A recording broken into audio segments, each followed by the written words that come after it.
São 9h17, a gente volta a movimentar aqui a nossa reportagem para falar de assuntos internacionais, que alguns temas permanecem, sabe, conflito na Ucrânia, guerra em Gaza também, tivemos mortes recentes, e o presidente dos Estados Unidos, o Donald Trump, diz esperar uma definição das negociações por um cessar-fogo entre Israel e Hamas ainda nesta semana. O Eliseu Caetano está de volta nos Estados Unidos, tem mais detalhes a respeito dessa expectativa do governo americano. Pois não, Eliseu?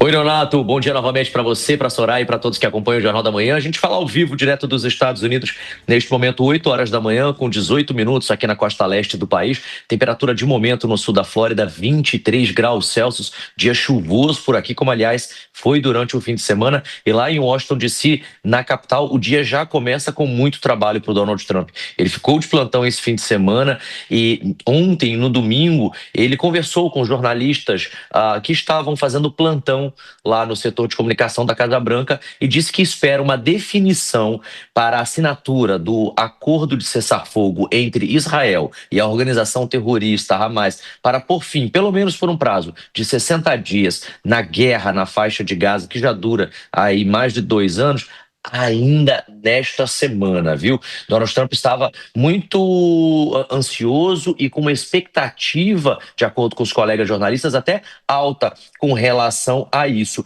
Ele afirmou que os Estados Unidos, via diplomacia de Washington, estão intensificando os esforços diplomáticos para pôr um fim, não apenas parcial e temporário, mas completo, total, o quanto antes a esse conflito lá na faixa de Gaza. Trump destacou, inclusive, que já há avanços concretos nas negociações intermediadas por Washington com apoio do Egito e do Catar. O Egito e o Catar são os responsáveis por levar esses acordos que são assinados entre Estados Unidos e Israel para a organização terrorista Hamas avaliar, né? E todo esse trabalho está sendo feito, costurado a muitas mãos. Há diplomacias envolvidas de muitos países e há agora essa expectativa real e formal de Donald Trump de que isso aconteça o quanto antes. Fontes do governo americano confirmaram que representantes do Hamas e de Israel, inclusive, já têm mantido, Nonato e Soraya, conversas indiretas em Doha e também no Cairo, viu? O objetivo é chegar a um acordo de cessar-fogo imediato, o quanto antes e com base em pelo menos 3 pilares: suspensão dos ataques aéreos, liberação de reféns e a entrada de ajuda humanitária na faixa de Gaza. O conflito, Nonato, já deixou mais de 12 mil mortos. Você estava falando aí das perdas, né? Fora as perdas financeiras, que são grandes, a gente também tem as perdas de vidas, que são maiores ainda. Pelo menos 12 mil pessoas morreram. E de acordo com a organização terrorista Hamas, porque é o único jeito da gente conseguir informações lá da faixa de Gaza oficiais, são com eles, infelizmente. Eles disseram que 70% desses 12 mil mortos são mulheres e crianças. Do lado israelense, mais de 1.400 pessoas morreram desde o início dessa ofensiva, com milhares de feridos, viu?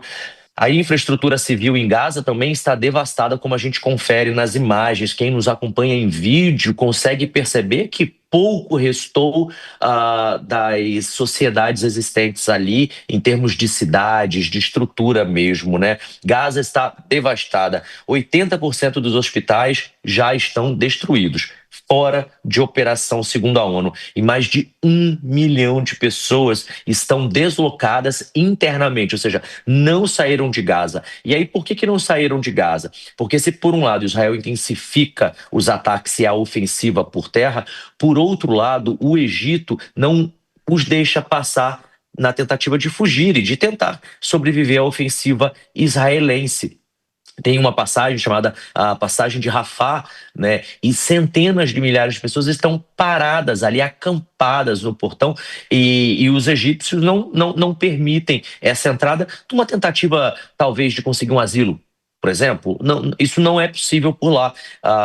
Os governos árabes não estão permitindo que a população de Gaza busque refúgio em outros lugares. E, por um lado, os palestinos não querem também serem reassentados em outro território, o que torna as negociações muito mais difíceis, uma vez que os israelenses não querem ficar tão próximos por conta de todos os perigos envolvendo as questões religiosas e culturais envolvendo essas duas comunidades. Trump, inclusive, reforçou que agora é a hora de parar com o derramamento de sangue e que os Estados Unidos não pouparão esforços diplomáticos para chegar a uma trégua. E a gente vai seguir daqui, Nonato, Soraya, acompanhando tudo. Eu volto ao longo dessa edição do Jornal da Manhã e, claro, da programação da Jovem Pan News, para a gente atualizar tudo aquilo que é notícia hoje, não apenas aí no Brasil, mas também no mundo. É com vocês no estúdio.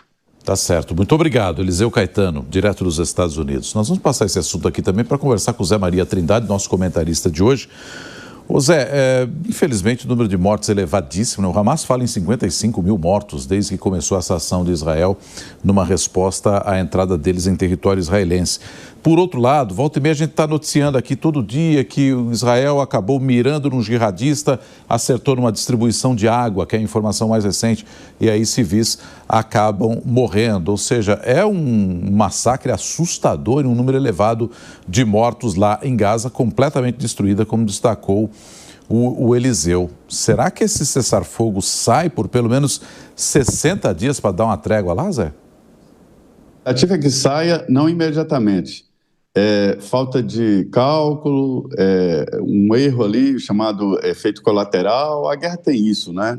Olha, o Brás Cubas, um personagem de Machado de Assis, disse o seguinte: não tive filhos, não transmitir a nenhuma figura humana o legado da miséria humana. Ou seja, pessimista com relação ao sofrimento que é a vida e, por que não dizer, a miséria infligida a alguns, né? Imagina o que está vivendo o pessoal que mora na faixa de Gaza. Imagina as famílias, né? Sofrendo muito. A guerra é assim. A guerra sangra, a guerra mata, a guerra é má, desestrutura tudo, né? Mas veja bem, o grupo Hamas quer culpar Israel por essas vítimas. Essas vítimas que todos nós lamentamos muito, são vítimas do grupo Hamas. Eles estão sequestrados pelo grupo Hamas, que se infiltra perto de hospitais, perto de comunidades, exatamente para se proteger. Eles têm reféns, têm corpos até hoje, para se ter uma ideia. E isso do dia em que o Hamas decidiu ir em Israel, invadir Israel, matar jovens numa rave, né? Sequestrar pessoas velhas, idosas, crianças, e agora diz que é vítima. Se o Hamas quiser acabar com a guerra, acaba amanhã. É só se entregar todo o poderio bélico que ainda eles estão escondendo lá na faixa de Gaza, e pronto, a guerra acaba, né? E aí vê o que fazer com a faixa de Gaza e com o povo palestino, que merece muito respeito, mas o culpado e as mortes devem ser debitadas aí na conta do Hamas. Lutar contra um exército que não tem farda, que não tem cara, é muito difícil. É o que está vivendo Israel nesse momento, nessa luta. Eu não sei qual é o final disso. Qual é o final? Até matar a todos, até dominar, o que é impossível dominar a faixa de Gaza nesse momento. É parte, sim, do legado da miséria humana. Agora, Zé, será que essa sinalização, né, da presidência americana pode acelerar esse acordo ou gerar ainda mais desconfiança de ambas as partes que seguem, então, aí mais de 600 dias aí de conflito, né? E cada um dos lados aí trocando acusações sobre a responsabilidade e não chegam a acordo nenhum. O primeiro-ministro Netanyahu colocou nas mãos do presidente Donald Trump uma possibilidade de acabar com essa guerra, sim. Até o indicou como o Prêmio Nobel da Paz, né? Ou seja, inversão de valores total. No meio de uma guerra, falando em Prêmio da Paz. Mas é assim mesmo. A guerra e a paz, elas convivem. Dizem até que o final de uma guerra é conseguir a paz. É possível, sim, o cessar-fogo, mas não imediatamente, porque as divergências ainda estão muito grandes ali entre os dois, Israel e o Hamas.